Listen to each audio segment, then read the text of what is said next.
But let's Okay. also talk about the thought-provoking aspect that you have out there pertaining to your music and pertaining to your community and trying to inspire people. You have this Sound Minds podcast that's going on, man. Yes.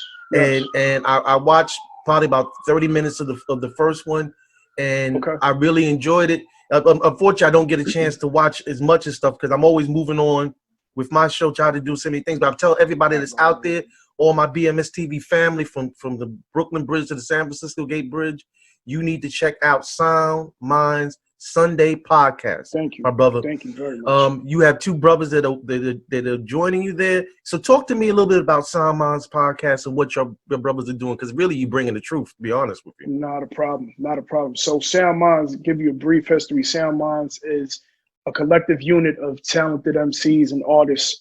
We've been doing shows. We were doing shows probably 20 plus years now.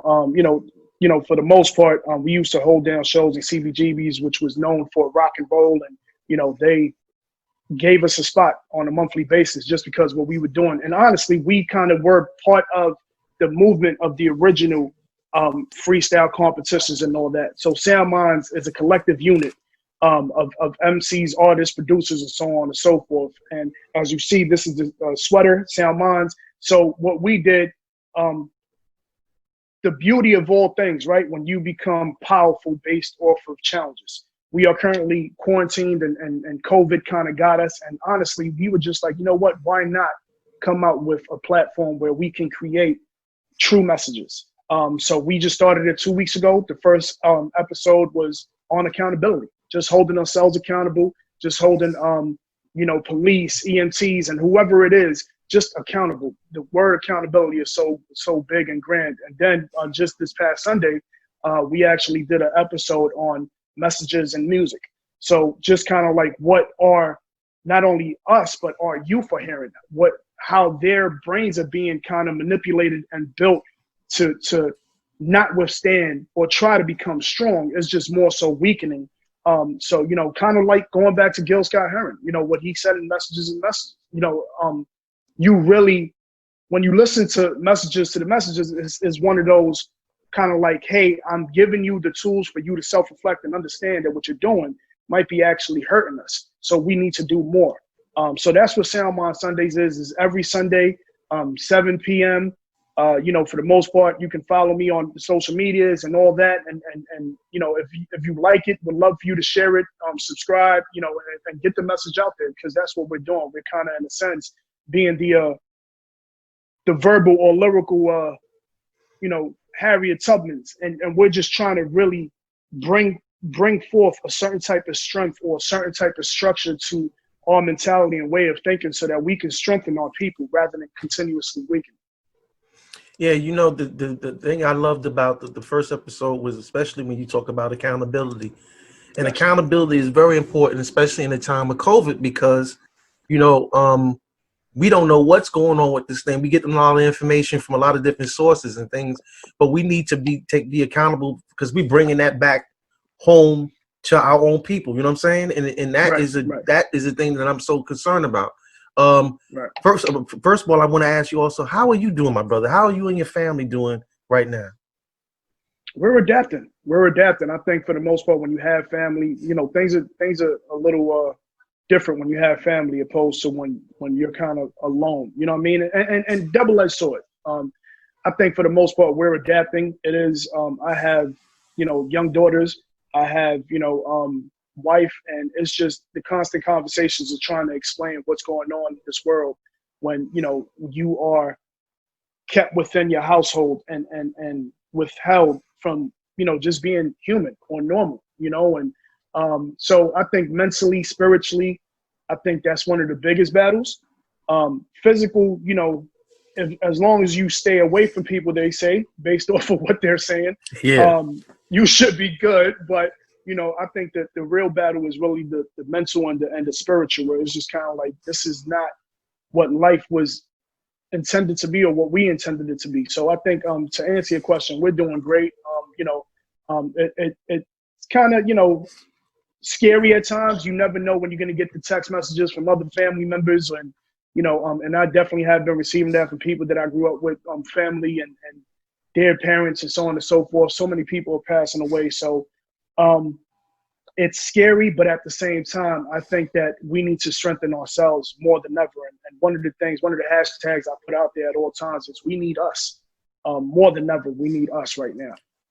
You know, there's a quote by this guy named Malcolm Muggeridge, and he said every happening, great and small, is a parable whereby God speaks to us, and the art of life is to get the message. Mm-hmm. So I agree with that. Yeah, and I wondered to myself, I mean, what is the message that we're going to take out of this COVID-19 experience, my brother? Black and brown communities are being devastated.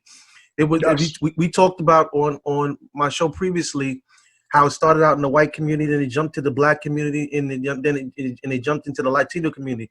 Latinos are being destroyed by this in communities of color and blacks. But the number for Latinos is even higher than blacks. When especially in the city, do you like how the media has been portraying a lot of us in communities of color being irresponsible? I don't particularly care for it.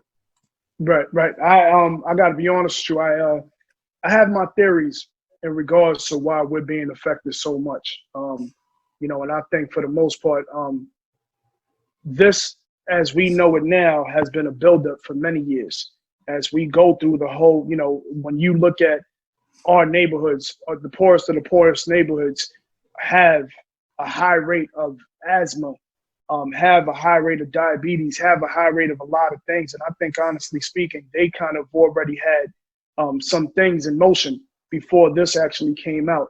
So I'm not going to get into much into that unless you want to. But I think, growing up in the Lower East Side, I know that certain bridges were being worked on for years that definitely created more asthmatic situations and more people to get sicker. So there's that, right? So that is why I feel like the number is so high for us, people of color, black and brown. Now, in regards to my message to ours, is be aware. Keep your eyes open at all times. And I'm not talking about the two things that you look at with, it's just more so the eye within your mind and the eye within your brain to see things for what they are. And truth of the matter is, I don't at all. I think it's disgusting the way we are kind of portrayed. And, there was a situation in which accountability came from a situation that happened in the Lower East Side with a police officer and one of my youth, young man got slapped and a knee put to his neck and abused.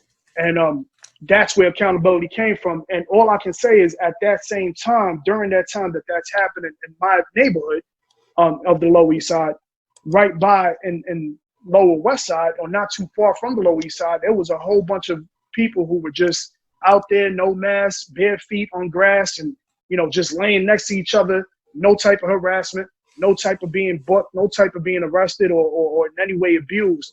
And I think when you start looking at those things, truth of the matter is, I think that this situation has now allowed for more aggression and for more targets to be put out there on our people. And, I don't think in any way, shape, or form it's right.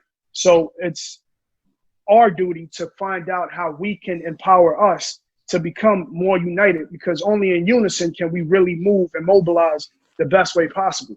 So to answer your question, no, I definitely do not at all appreciate the way, my people are being looked at and being put out in the news. And then when there's spots in Brooklyn, there's a whole bunch of spots in Brooklyn right now where when you see the video of certain people congregating together, having school, having all types of things, the difference between those that are black and brown opposed to, the difference between those who are not, totally different. They're being handled differently, and I, for the most part, I'll be honest, I'll just be outright and say it. The Orthodox Jews, no disrespect to them, but the way their community is being handled in regards to their congregating and how they're getting together, in no way is at all equivalent to the way our people are. So when they see about 2 or 3 of our people, or even see a young lady in the train station walking with her daughter and being harassed and grabbed up by 12 police officers